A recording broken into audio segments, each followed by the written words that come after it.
Assalamu alaikum students. My name is Babar Gulab and I am your biology teacher of grade 9th. Today we will discuss the phases of meiosis. So let's start our topic. Students, अपने last lecture में हमने significance of mitosis को explain किया।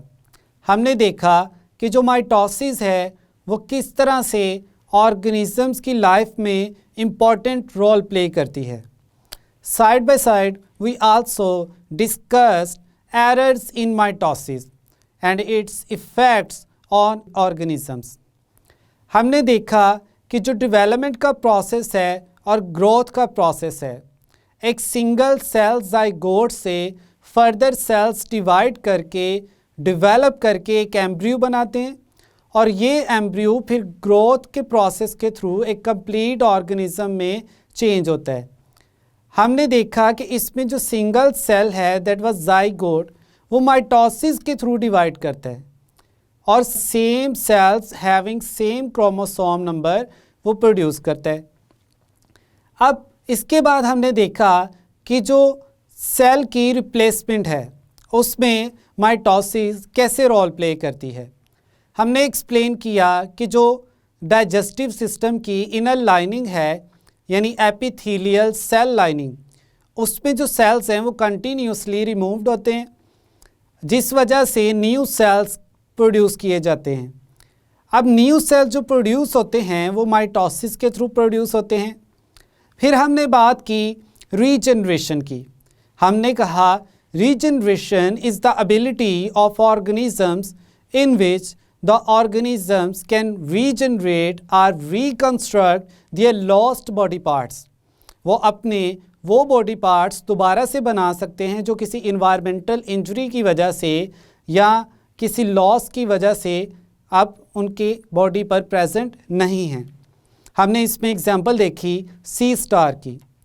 इसके अलावा हमने जो example देखी वो ह्यूमंस में लिवर सेल, किडनी सेल्स और एपिथेलियल सेल्स की भी देखी। इन शॉर्ट हमारा जो मेन फोकस था वो ये था कि रीजनरेशन जो है इसमें सेल्स माइटोसिस के थ्रू डिवाइड करते हैं और न्यू सेल्स बनाते हैं। फिर हमने बात की एसेक्सुअल रिप्रोडक्शन की। हमने कहा asexual reproduction is a type of reproduction in which fusion of gametes or two parents are not involved, यानी दो डिफरेंट सेक्सेस जो हैं वो इन्वॉल्व नहीं होते, सिर्फ एक ही ऑर्गेनिज्म है माइटोटिकली डिवाइड करके वो न्यू सेल्स या न्यू ऑर्गेनिजम्स बनाता है। जिसमें हमने एग्जांपल देखी हाइड्रा की, स्पॉन्जिस की, कोरल्स की। हमने हाइड्रा को एक्सप्लेन करते हुए बताया कि हाइड्रा की जो लेटरल साइड है उस पर एक बड डेवलप करती है। बड में जो सेल्स हैं वो माइटोसिस के थ्रू डिवाइड करते हैं और एक कंप्लीट हाइड्रा बना देते हैं।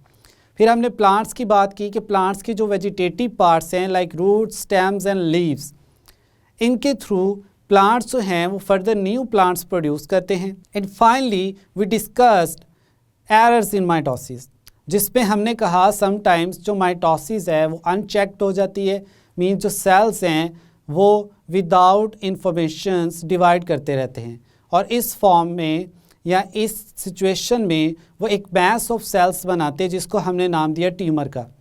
ट्यूमर को हमने कहा कि दो तरह का होता है, एक बिनाई और दूसरा मैलिग्नेंट। अगर तो जो ट्यूमर है वो लोकलाइज्ड है या वो किसी बॉडी के स्पेसिफिक एरिया में या ऑर्गन में क्रिएट हुआ और वहीं पर अभी प्रेजेंट है, तो इस ट्यूमर को हम कहते हैं बिनाई ट्यूमर। लेकिन अगर ये ट्यूमर स्प्रेड करता है और नियर बाय ऑर्गन्स को अफेक्ट करता है तो इसको हमने नाम दिया मैलिग्नेंट ट्यूमर।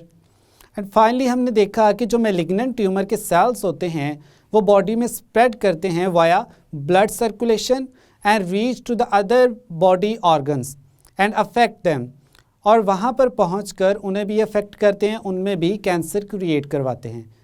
तो इस सिचुएशन को या इस प्रोसेस को जिसके थ्रू जो मैलिग्नेंट ट्यूमर के सेल्स हैं वो पूरी बॉडी के ऑर्गन्स तक स्प्रेड कर जाते हैं, इसको हमने नाम दिया मेटास्टेसिस का।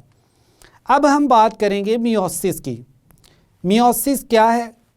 अ type of cell division that results in 4 daughter cells, each with half the number of chromosomes of the parent cell, as in the production of gametes and plant spores.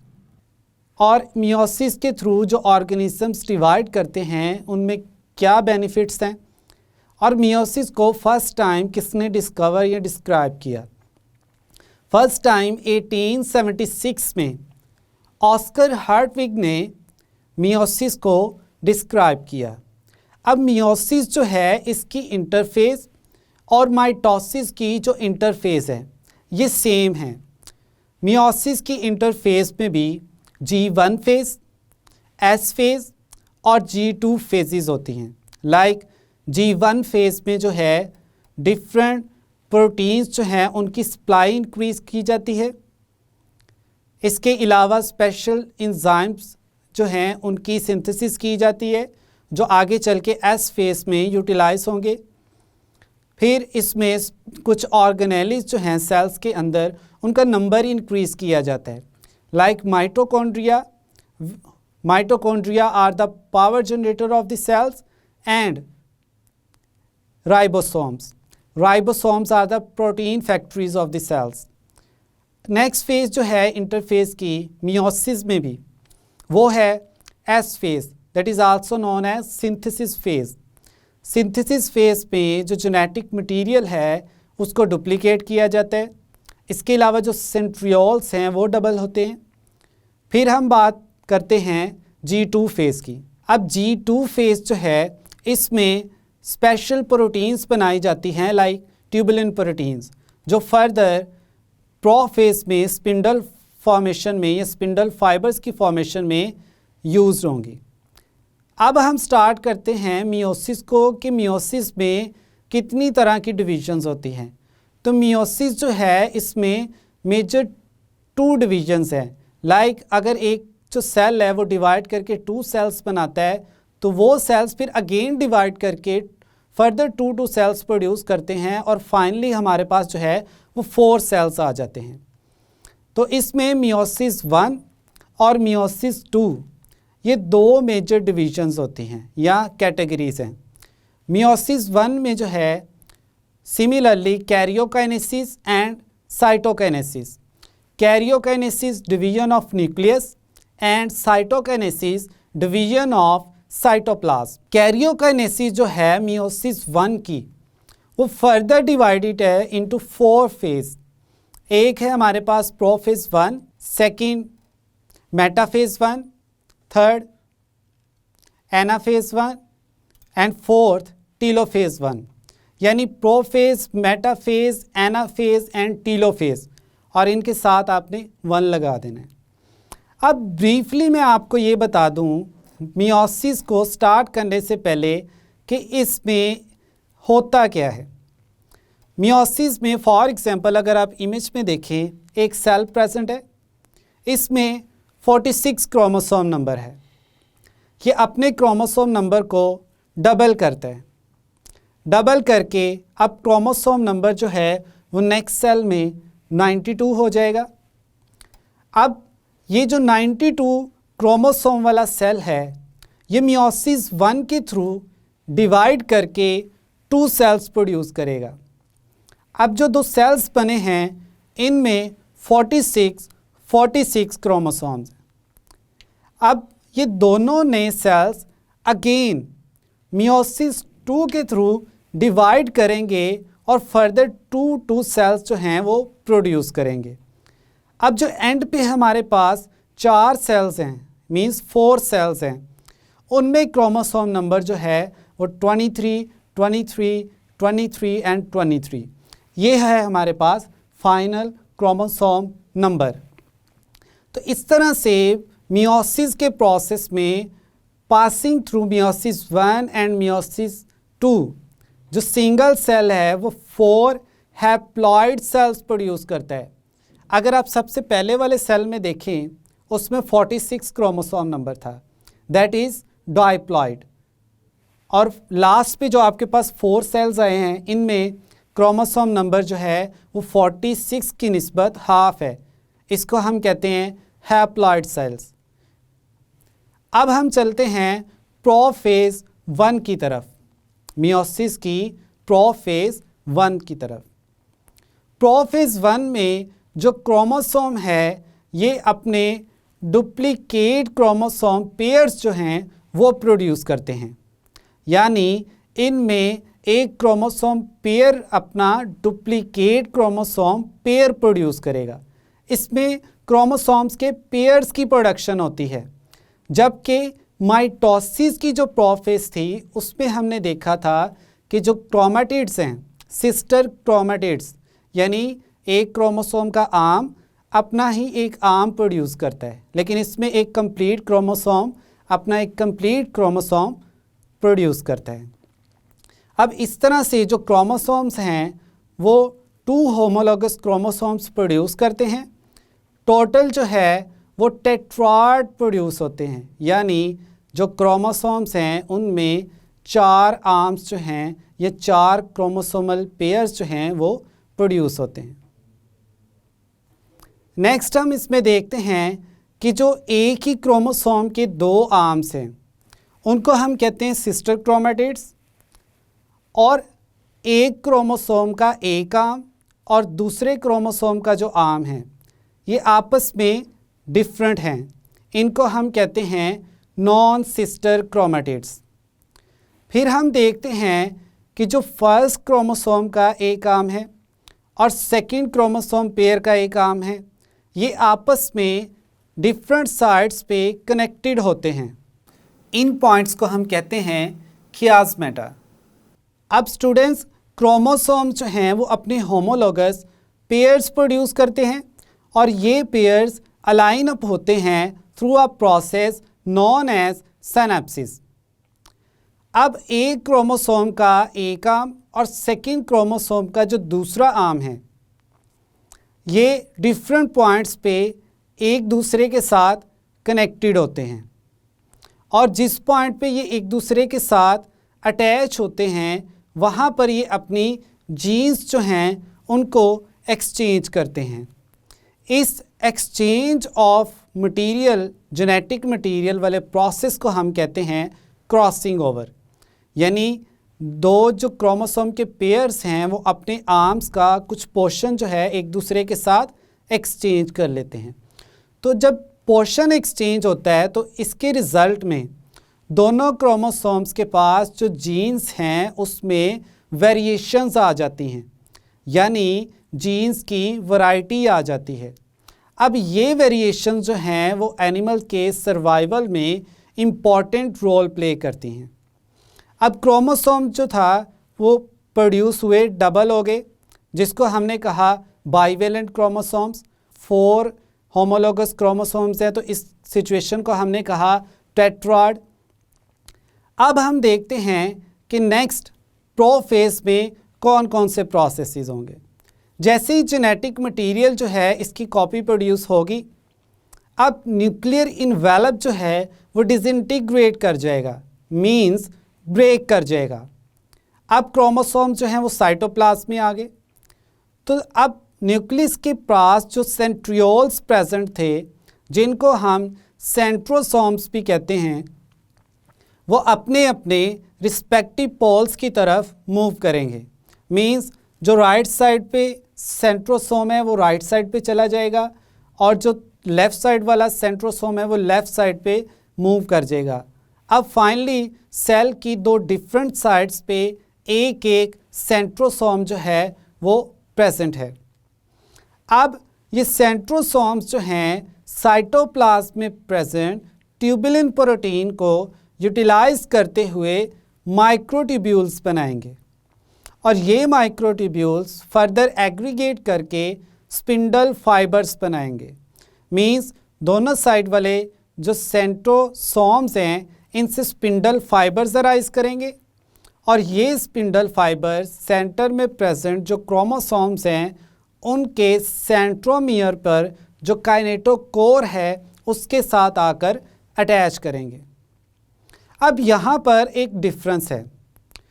अगर mitosis की बात की जाए तो उसमें एक ही chromosome के kinetochore के साथ दोनों साइड से जो स्पिंडल फाइबर्स थे वो आकर अटैच होते थे। लेकिन मियोसिस की प्रोफेज 1 में जो है दोनों साइड से जो सेंट्रोसोम से स्पिंडल फाइबर्स आ रहे हैं वो 2 डिफरेंट क्रोमोसोम्स के काइनेटोकोर के साथ अटैच होते हैं। 2 डिफरेंट क्रोमोसोम्स के काइनेटोकोर के साथ अटैच होते हैं। अब जो स्पिंडल फाइबर्स क्रोमोसोम्स के काइनेटोकोर के साथ अटैच होते हैं उनको हम कहते हैं काइनेटोकोर फाइबर्स, और कुछ यहाँ पे नॉन काइनेटोकोर फाइबर्स भी प्रेजेंट होते हैं जो एक सेंट्रोसोम से दूसरे सेंट्रोसोम तक इलोंगेट किए होते हैं। यहाँ तक जो था प्रोफेज का जो प्रोसेस है वो कंप्लीट हो जाता है, यानी प्रोफेज 1 का प्रोसेस। अब इसके बाद जो नेक्स्ट स्टेजेस आएंगी वो आएंगी metaphase, anaphase, telophase and finally cytokinesis. तो ये था स्टूडेंट्स आज का हमारा लेक्चर मियोसिस 1 की प्रोफेज 1। स्टूडेंट्स आज के लेक्चर में हमने प्रोफेज 1 जो कि मियोसिस 1 की फर्स्ट फेज़ है उसको एक्सप्लेन किया। इसमें हमने जो मेजर पॉइंट्स एक्सप्लेन किए उनको ब्रीफली देख लेते हैं। हमने कहा कि प्रोफेज 1 में जो क्रोमोसोम पेयर्स हैं वो अपने होमोलोगस क्रोमोसोम्स प्रोड्यूस करते हैं, और जो होमोलोगस क्रोमोसोम प्रोड्यूस होते हैं उनको हमने कहा बाइवेलेंट। टोटल जो हैं 4 क्रोमोसोम्स प्रेजेंट होते हैं, इसी वजह से इसको हम कहते हैं टेट्राड। Tetrad means 4। फिर हमने बात की कि जो क्रोमोसोम्स होमोलोगस क्रोमोसोम्स हैं वो अलाइन अप होते हैं। इस अलाइन अप के प्रोसेस को हमने नाम दिया सिनेप्सिस का। आफ्टर दैट वी डिस्कस कि जो क्रोमोसोम्स हैं फर्स्ट क्रोमोसोम और सेकंड क्रोमोसोम जो पेयर हैं इनके आर्म्स जो हैं वो डिफरेंट पॉइंट्स पे एक दूसरे के साथ अटैच होते हैं। इन पॉइंट्स को हम कहते हैं कियास्मेटा। ये वो पॉइंट्स है जहाँ पे 2 डिफरेंट क्रोमोसोम्स के आर्म्स अब एक दूसरे के साथ अपना जेनेटिक मटेरियल जो है या क्रोमोसोम्स का पोर्शन है वो एक्सचेंज करेंगे। अब ये जो पोर्शन एक्सचेंज हो रहा है इस प्रोसेस को हम कहते हैं क्रॉसिंग ओवर। फिर हमने बात की कि जैसे ही क्रोमोसोम्स पेयर्स प्रोड्यूस हो गए, क्रॉसिंग ओवर का प्रोसेस कंप्लीट हो गया। अब क्रोमोसोम्स में वेरिएशंस आ गई, मींस चेंजेस जो हैं वो प्रोड्यूस हो गई। अब इसके बाद सेल का जो न्यूक्लियस है वो ब्रेक करेगा। अब जो क्रोमोसोम्स हैं वो साइटोप्लाज्म में आ गए। न्यूक्लियस के पास जो सेंट्रियोल्स प्रेजेंट थे जो कि डिवाइड होके जिन्होंने फर्दर 2 सेंट्रियोल्स प्रोड्यूस किए थे, अब वो अपने रिस्पेक्टिव पोल्स की तरफ मूव करते हैं। पोल्स पर पहुंचकर वो ट्यूबुलिन प्रोटीन्स को यूटिलाइज करते हुए माइक्रोट्यूब्यूल्स बनाते हैं, और माइक्रोट्यूब्यूल्स जो हैं फर्दर मॉडिफाई होकर स्पिंडल फाइबर्स प्रोड्यूस करते हैं। अब ये स्पिंडल फाइबर्स जो हैं वो सेंट्रोसोम से अराइज करते हैं और क्रोमोसोम्स के सेंटर में प्रेजेंट काइनेटोकोर के साथ आकर अटैच होते हैं। यहाँ पर हमने एक आपको डिफरेंस भी बताया कि जो माइटोसिस थी उसमें क्रोमोसोम के एक ही क्रोमोसोम के काइनेटोकोर के साथ दोनों तरफ के जो सेंट्रोसोम्स हैं उनके स्पिंडल फाइबर्स आकर अटैच होते हैं। लेकिन मियोसिस में सेंटर में 2 पेयर्स प्रेजेंट होते हैं क्रोमोसोम्स के, तो एक क्रोमोसोम के साथ राइट साइड से स्पिंडल फाइबर आके अटैच होंगे, जबकि दूसरे क्रोमोसोम के साथ लेफ़्ट साइड से स्पिंडल फाइबर जो हैं आके अटैच होते हैं। फिर इसके बाद हमने बात की कि स्पिंडल फाइबर की फॉर्मेशन के बाद जो प्रोफेज का प्रोसेस था वो कंप्लीट हो गया, और यहाँ पे हमने ये भी बताया आपको कि कुछ ऐसे स्पिंडल फाइबर्स भी होते हैं जो एक सेंट्रोसोम से दूसरे सेंट्रोसोम तक इलोंगेट किए होते हैं। तो ये था स्टूडेंट्स आज का हमारा topic prophase 1 of meiosis 1। I hope now you have a clear idea about the meiosis prophase 1। मिलते हैं नेक्स्ट लेक्चर में। अल्लाह हाफिज़।